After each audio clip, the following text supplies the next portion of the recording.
तो दोस्तों आज मैं यूसी हरफिलर एक टर्किश हॉरर मूवी को एक्सप्लेन करूंगी। लेकिन उससे पहले मेरे चैनल को लाइक शेयर और सब्सक्राइब करना मत भूलना और मुझे इंस्टाग्राम में ज़रूर फॉलो कीजिए। The link is in the description box. तो चलिए वीडियो शुरू करते हैं।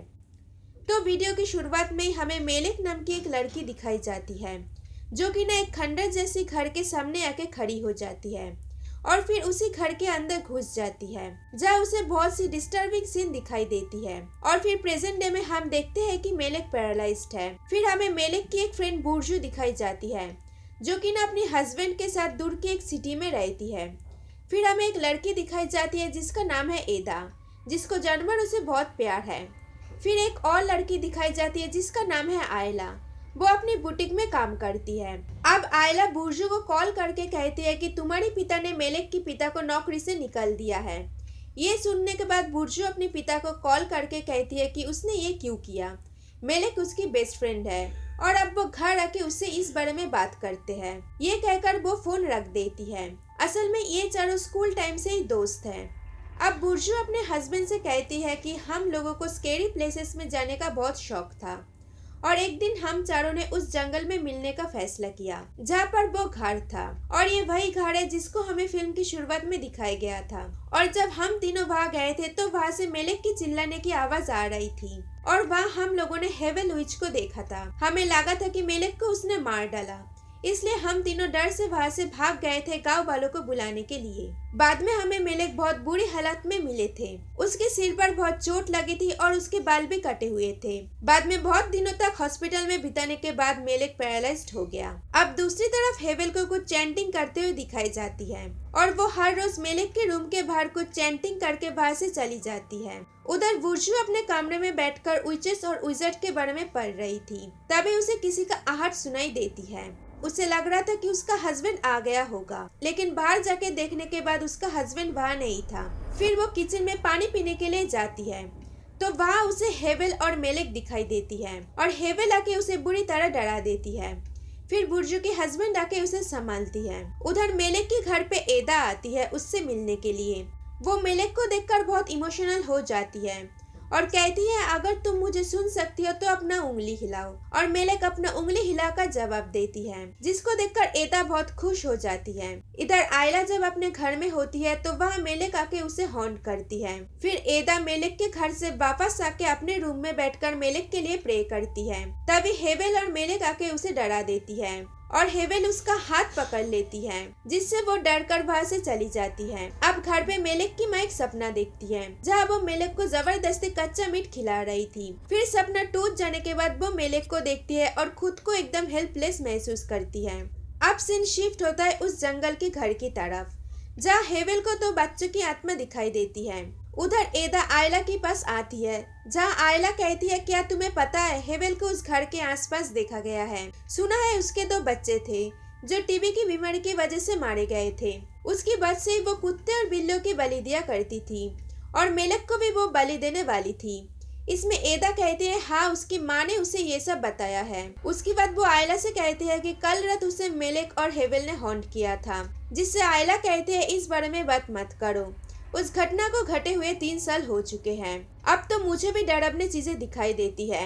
और बुर्जू ने उसे कॉल किया था, वो आ रहे हैं मेलिक और उन दोनों से मिलने के लिए। अब बुर्जू घर से निकलती है जाने के लिए जहाँ पार्किंग लॉट पर उसे तो बच्चे खेलते हुए दिखाई देती है। फिर वो अपने कार में बैठ जाती है जहाँ एक बच्चा उल्टा लटक कर उसे हॉन्ट करती है। अब आयला अपने बुटीक पर काम कर रही थी जहाँ उसके पीछे रखी हुई मैनिक्विन गिर जाती है और जब वो उसे उठाने के लिए जाती है तो वहाँ मेलिक होती है, जिसको देखकर वो जोर से चिल्ला देती है। और जब उसकी फादर वहाँ आती है तो सब कुछ नॉर्मल हो जाती है। और उधर एदा अपने घर पे टीवी देख रही थी जब वो एक कागज को ऊपर से गिरते हुए देखती है और उस कागज को उठाने के बाद जब वो पीछे मुड़ती है तो वो शॉक हो जाती है क्योंकि वो अपने आप को ही सोते हुए देख रही थी, मानो जैसे कि उसकी आत्मा बाहर आ चुकी है। अब अचानक वो जाग जाती है, यानी कि वो सपना देख रही थी, लेकिन उसे जमीन पर वही कागज गिरी हुई मिलती है। और इस बार जब वो उसे उठाने के लिए जाती है तो पीछे से मेलिक आके उसे डरा देती है और वो चिल्लाते हुए नींद से जाग जाती है, यानी कि वो सपने के अंदर सपना देख रही थी। उधर बुर्जू मेलेक के घर पहुंच जाती है और मेलेक की माँ को कुछ पैसे देकर कहती है कि उसे मेलेक के लिए कुछ भी करना अच्छा लगता है। फिर वो मेलेक के पास जाकर उसकी फेवरेट इयररिंग्स देती है और कहती है कि क्या तुम्हें ये इयररिंग्स याद है जो खो गई थी और तुम इसे ढूंढ कर ले आए थे। फिर वो कहती है कि मैं हर रोज तुम्हारे लिए प्रे करती हूँ कि अल्लाह तुम्हें जल्दी ठीक कर दे। उधर आयला की पिता कहती है बहुत रात हो चुके हैं, अब तुम घर जाओ। अब रास्ते से आते समय उसे 2 बच्चे खेलते हुए दिखाई देती है। अब थोड़ी सामने ही उसे वही 2 बच्चे हेवेल के साथ दिखाई देती है, जिसको देखकर वो बहुत डर जाती है और हेवेल उसे देखकर अपना जीभ कांच से काट रही थी और थोड़ी देर बाद सब कुछ नॉर्मल हो जाती है। अब दूसरी तरफ बुर्जू जब मेलेक के घर से वापस आ रही थी तो रास्ते में उसे वही घर के सामने पुलिस की कार खड़ी हुई दिखाई देती है, जहाँ आयला अंदर से पुकार रही थी कि बुर्जू तुम अंदर आ जाओ। पुलिस ने उस औरत को पकड़ लिया है और जब वो अंदर जाती है तो बहुत अंधेरा होता है और टॉर्च लाइट जलाने पर वो ऊपर मेलेक को देखती है और सामने से हेवेल आके उसे डरा देती है और वो चिल्लाते हुए खुद को अपने ही घर में पाती है। और उधर मेलेक के घर के सामने हेवेल आके कुछ चैंटिंग करती है, जिससे मेलेक के मुंह से झाग निकलने लगती है, जिससे उसकी माँ आके उसे संभाल लेती है और हेवेल वहाँ से चली जाती है। अब अगले दिन तीनों दोस्त एक साथ मिलते हैं, जहाँ आयला कहती है उसे बहुत बुरे सपने आते हैं, जिससे बुर्जू कहती है उसके दिन भी कुछ अच्छे नहीं जा रहे हैं। अब एदा आके कहती है कल रात मेलेक की हालत बहुत खराब हो गई थी, उसकी माँ ने उसके मुंह से झाग निकलते हुए देखा था। हमें उस दिन मेलेक को वहाँ अकेला नहीं छोड़ना चाहिए था। मुझे मेलेक और हेवेल की बहुत बुरे बुरे सपने आते हैं। एदा आगे और कहती है कि आज रात मेलेक को ओझा के पास ले जा रहे हैं। ये सब नहीं होता अगर उस दिन हम मेलेक को वहाँ अकेला नहीं छोड़ते। अल्लाह हमें इन सब का सजा दे रही है। और ये सब सुनकर बुर्जू गुस्से में वहाँ से चली जाती है। उधर मेलेक की पिता उसे ओझा के पास ले आती है, जहाँ ओझा कुछ चैंटिंग करती है और मेलेक की सर को सफेद कपड़े से ढक देती है। फिर उसकी हाथ एक पानी के बर्तन में डाल के पत्थर रख देती है और पीछे से एक आवाज आती है अलकहार। फिर ओझा मेलेक के ऊपर से चादर हटाती है और उन पत्थर को लेकर जोड़ देती है। फिर ओझा मेलेक के पिता से कहती है कि मेलेक के दिमाग में एक प्रॉब्लम है, जिसके कारण से उसके दिमाग में एक पोर्टल ओपन हो गए है दूसरी दुनिया की।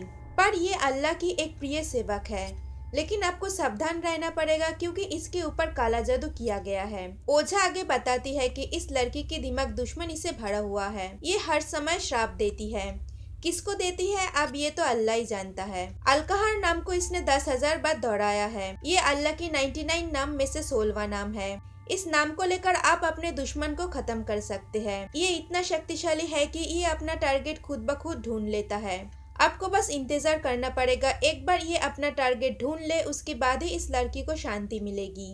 अब मेलेक अपने कमरे में बैठी होती है, जहाँ उसके खिड़की के पास हेवेल आती है और मेलेक याद करती है कि उस दिन आखिर उसके साथ क्या हुआ था। और दोस्तों आप खुलते हैं असली राज।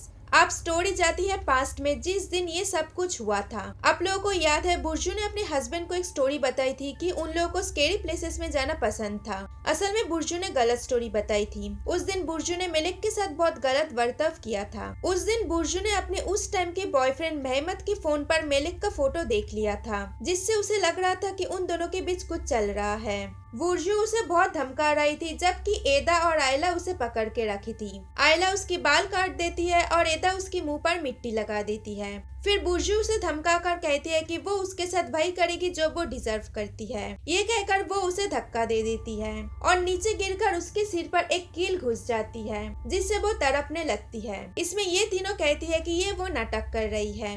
फिर बुर्जू जब उसे उठाने के लिए जाती है तो उसके सिर पर खून देखकर वो तीनों वहाँ से भाग जाती है कि तभी उन लोगों को वहाँ पर विच हेवेल देख लेती है और विच हेवेल ने भी उन लोगों को देख लिया था। हेवेल मेलेक के सिर के पीछे कपड़ा लगाकर खून रोकने की कोशिश करती है और बुर्जू कहती है कि हम सबको वापस जाके बताएंगे कि मेलेक की इस हालत के लिए हेवेल जिम्मेदार है। वैसे भी वो पागल है और अकेले रहती है, इससे उसे कुछ फर्क नहीं पड़ेगा। और ये सब बातें याद करके मेलेक की आंखें व्हाइट हो जाती है। अब एदा अपने घर पहुंचती है, जहाँ उसकी माँ पूछती है कि क्या बात है, इधर आके बैठो। फिर उसकी माँ कहती है कि क्या ये मिट्टी तुम लेकर आई हो। असल में वहाँ पर उसकी माँ नहीं बल्कि हेवेल विच बैठी होती है और दूसरी तरफ मेलेक बैठी होती है। दोनों मिलकर एदा को उस मिट्टी के अंदर घुसा देती है, जिससे वो वही दम तोड़कर मारी जाती है। और एदा ने ही मेलेक के मुंह पर मिट्टी लगाई थी। मेलेक यहाँ पर ये सब कुछ सोच रही थी और वहाँ पर एदा के साथ ये सब कुछ असल में हो रहा था। और इसी के साथ पूरा होता है पहला बदला।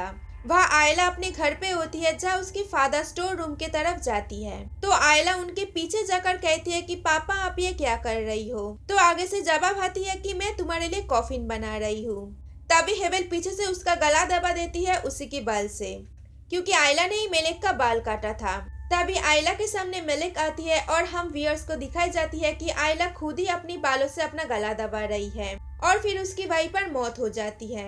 और इसी के साथ पूरा होता है दूसरा बदला। उधर वुर्जू अपने घर पहुंचती है जहां वो अपने हस्बैंड को कॉल कर कर कहती है कि वो कहाँ है। तो उसकी हस्बैंड कहती है कि वो ट्रैफिक जाम में है, जल्दी आ जाएगा। फिर बुर्जू को खांसी आती है और उसके मुंह से खून के साथ कील्स निकलने लगती है। फिर बुर्जू भाई कील का टुकड़ा उगलती है जो मेलेक के सिर पर लगकर वो पैरालाइज्ड हो गया था।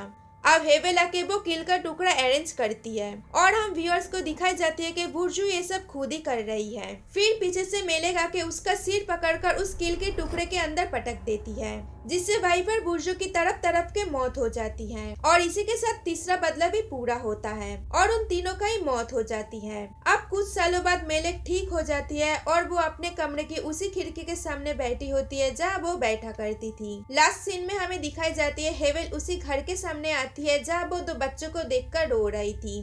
और ये वही दो बच्चे हैं जिसको बुर्जू ने पार्किंग लॉट पर खेलते हुए देखा था और आयला ने भी इसे देखा था। ये दोनों हेवेल के बच्चे थे जो टीबी की बीमारी की वजह से मारे गए थे। दोस्तों सभी लोग हेवेल को बुरा मानते थे, लेकिन वो हेवेल ही थी जिसने मेलेक की मदद किया था। और जो वो हर रोज मेलेक के घर के सामने आके चैंटिंग करती थी वो कोई ब्लैक मैजिक नहीं बल्कि मेलेक के लिए ही करती थी। और मेलेक ने खुद ही अपने तीनों दोस्तों को श्राप दिया था क्योंकि उन तीनों की वजह से ही मेलेक का ये हाल हुआ था। तो दोस्तों ये वीडियो यहाँ पर ही खत्म होता है और अब मिलते हैं अगली एक्सप्लेनेशन वीडियो के साथ। तब तक टाटा।